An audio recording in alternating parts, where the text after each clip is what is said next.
అందరికీ నమస్కారం. Welcome to Sreeraj food. నేను మీ సిరి. ఈరోజు మన వీడియోలో చాలా టేస్టీగా, హెల్తీగా పెసరపప్పుతో మంచి లడ్డూలైతే తయారు చేద్దాం. ఎప్పుడు మనం మినుములతో తయారు చేస్తాం కదా, ఈసారి పెసరపప్పుతో చేసి చూడండి. టేస్ట్ అయితే చాలా అంటే చాలా బాగున్నాయి. పిల్లల నుంచి పెద్దవాళ్ళ వరకు అందరూ తినొచ్చు. ఈ వీడియో మీకు నచ్చితే తప్పకుండా like, share and subscribe friends. దీనికోసం ముందుగా ఒక కప్పు పెసరపప్పుని నీళ్లు పోసి శుభ్రంగా కడుక్కోవాలి. ఇలా కడిగిన పప్పుని కాటన్ క్లాత్ పైన కానీ టవల్ పైన కానీ తేమ కొంచెం ఆరే వరకు ఆరబెట్టుకోవాలి. గ్యాస్ మీద కళాయి పెట్టుకొని మనం ముందు కడిగి ఆరబెట్టిన పెసరపప్పు ఉంది కదా, పెసరపప్పు వేసి లేత బంగారు కలర్ వచ్చే వరకు వేయించుకోవాలి.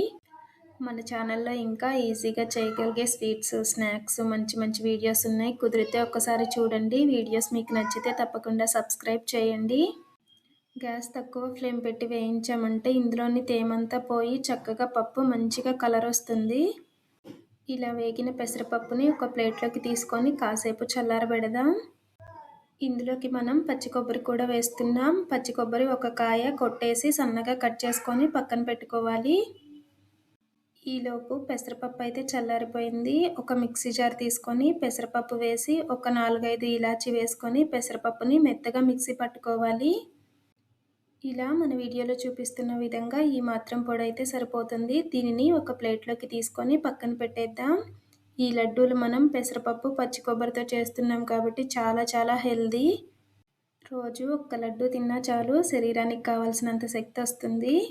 మనం పెసరపప్పు పట్టుకున్న మిక్సీ జార్లోనే ఇలా మనం ముందు కట్ చేసి పెట్టుకున్న పచ్చి కొబ్బరిని కూడా వేసి మెత్తగా మిక్సీ పట్టుకోవాలి. ముందే కొబ్బరి మిక్సీ పట్టామంటే పెసరపప్పు అనేది పొడవ్వదనమాట. అందుకే ముందు పెసరపప్పు పట్టుకొని ఆ తర్వాతే కొబ్బరి మిక్సీ పట్టుకోవాలి. కొబ్బరి అయితే ఈ మాత్రం నలిగింది కదా, దీన్ని పక్కన పెట్టేసి గ్యాస్ మీద కళాయి పెట్టుకొని 2 స్పూన్ల నెయ్యి వేసి నెయ్యి కరిగిన తర్వాత మనం పట్టి పెట్టిన పచ్చి కొబ్బరిని వేయాలి. గ్యాస్ మీడియం ఫ్లేమ్లో పెట్టుకొని నేతిలో కొబ్బరిని కాసేపు వేయించుకోవాలి. పచ్చివాసన పోతే సరిపోతుందన్నమాట. కొబ్బరి అనేది కాస్త వేగిన తర్వాత పటిక బెల్లం పొడి 1 కప్పు వేస్తున్నా. పటిక బెల్లం పొడి, కొబ్బరి మంచిగా కలిసేలాగా కలుపుకోవాలి. ఇలా పటిక బెల్లంకి బదులుగా పంచదార అయినా వేసుకోవచ్చు. ఇందులో నీళ్ళేమీ పోయాల్సిన అవసరం లేదు. కొబ్బరిలో ఉండే తేమకి ఈ పటిక బెల్లం అనేది కరిగిపోతుందన్నమాట. ఇలా కరిగి కలిసిపోయిన తర్వాత మనం ముందు పట్టి పెట్టుకున్న పెసరపప్పు పొడి ఉంది కదా, అది కూడా వేసి ఉండలు కట్టకుండా కలుపుకోవాలి. గ్యాస్ సిమ్లో పెట్టుకొని కలుపుతూ ఉన్నామంటే ఇదంతా చక్కగా విడివిడిగా రవ్వలాగా తయారవుతుంది. చూసారు కదా, చక్కగా విడివిడిగా అయిపోయింది. ఇలా అయిన తర్వాత ఇంకాసేపు వేయించుకొని ఇందులోకి 1 స్పూన్ నెయ్యి వేసుకొని నెయ్యి కూడా కరిగి ఇందులో కలిసిపోయి పొడి పొడిగా అయ్యేలాగా వేయించుకోవాలి. చూసారు కదా, మనం వేసిన పెసరపప్పు పొడి, పచ్చి కొబ్బరి అనేది పటిక బెల్లంలో చక్కగా వేగిపోయి మంచిగా రవ్వలాగా తయారైంది. ఇవైతే ఫ్రిడ్జ్లో పెట్టకుండా బయట ఉంచినా కానీ వారం 10 రోజుల వరకు నిలువ ఉంటాయి.